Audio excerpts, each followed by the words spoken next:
Okay, Bitcoin Amsterdam, I'm talking to Jason from Media, with an E and then media. And he had the guts to start a media company in crypto and coins 1.5 years ago. After basically everything went to shit, Jason thought, this is a cool time to basically go into the crypto world. I mean, of course you built nice companies during a bear market.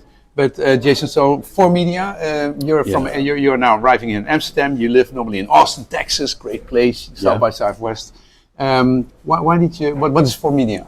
Foretoken is Foretoken. Foretoken.media. Foretoken.media. Yeah, is the website. So it covers the digital economy. Yeah. And which I consider to be AI. The crypto markets, blockchain, and IoT.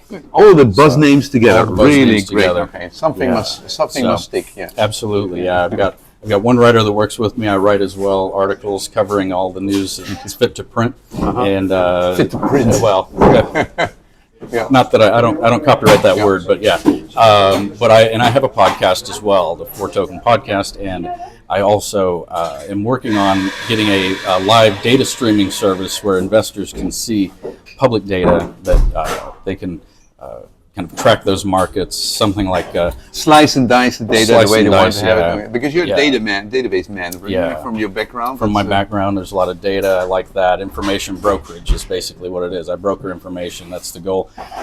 Being here in the Netherlands is great. It's one of, if not the top producers or manufacturers of AI chips, or the machines behind AI chips. I would say. There's a lot of companies down in Eindhoven and elsewhere. And so things like that. Those investments that are public and investors want to know, I provide those on the Foretoken. Okay, and you came from Austin, Texas to Amsterdam to this Bitcoin conference where all the Bitcoin maximalists basically joined together. Why that? Why that conference? Why not the Ethereum conference? Or why did you basically come here? Because Bitcoin is, though I'm not a maximalist, I do believe it is the best cryptocurrency. If I know that's controversial to call it a cryptocurrency. Yeah, in terms of what, digital gold? As though it's comparable to other ETH and those kinds of things. It's totally different in the sense that it's completely decentralized. It's actually decentralized. And others like ETH because if you see all these mining networks, there's 5 big mining networks which do 89% of the mining. Yeah. Very decentralized. Okay. Yeah. Those are all decentralized except for the central part. Yeah. But But those are, but Bitcoin is certainly worth coming to and worth noting about. I also like Litecoin because I see that as, which is obviously built on Bitcoin, and that is much more, I think, going to hit the ground level where they can do speedy transactions, which I see as actually the biggest problem to Bitcoin right now. No, we have Lightning. I mean, everybody's talking Lightning. Yeah, Lightning, now you've got Lightning and Litecoin, and so it's getting a lot better. It's getting a lot better. But people in El Salvador can't stand in line at the grocery store for 10 minutes like they have been trying to pay with Bitcoin, so they get Lightning now and things like that. Okay, but you started 1.5 years ago. When did you basically get involved in the crypto world? About 3 years ago. Okay, about 3 years really? ago. So I was, I just before the hype. You go, oh, there is something called crypto, and then and you're a journalist by training. 2020, and I'm a journalist by training. I got my degree in broadcast journalism. And I've worked in radio and TV. Wow. Welcome to the crypto world.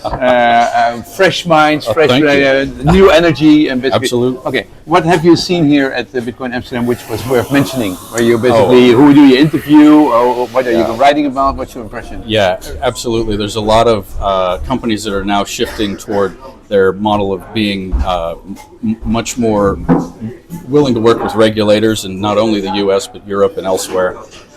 They want to be compliant, and there's been frustration over clarity over what compliant means with those people. But but not here in Europe, right? We have MiCA. It's pretty clear. We have nice regulation.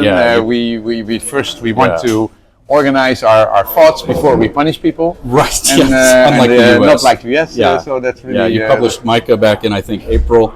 You've got that all laid out. It's beautiful.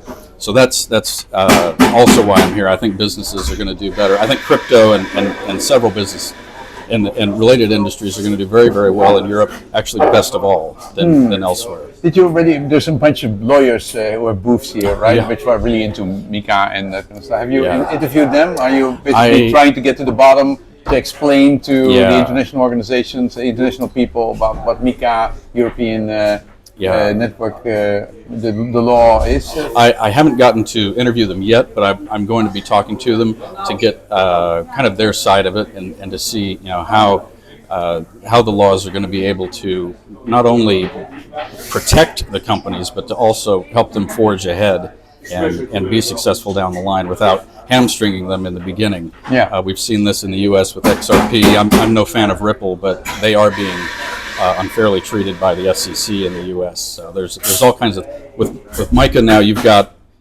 a leeway of I think 2 or 3 years, and you can Yes. to It's all become extremely compliant. fair and well It's thought very, out. very and blah, fair, blah. well Okay, thought out. Yeah. Hey, how is the mood in the United States? I mean, you just had your all kinds of nice scandals, and and the only thing you learn about Bitcoin is that the trial of Sam is starting. I mean, how do people feel about crypto? It's not good. It's not good.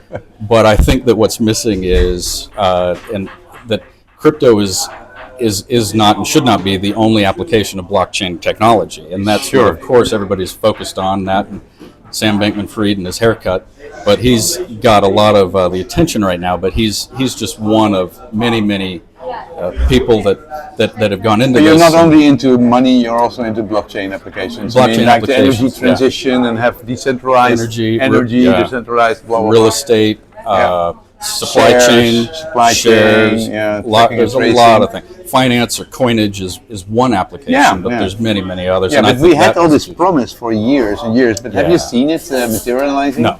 It's been a whole lot of projects that Spent 6 years of my life organizing blockchain conferences and getting people interested. There's one company, it's called Vax, VAXXT, and all the North Sea oil is being traded on a blockchain.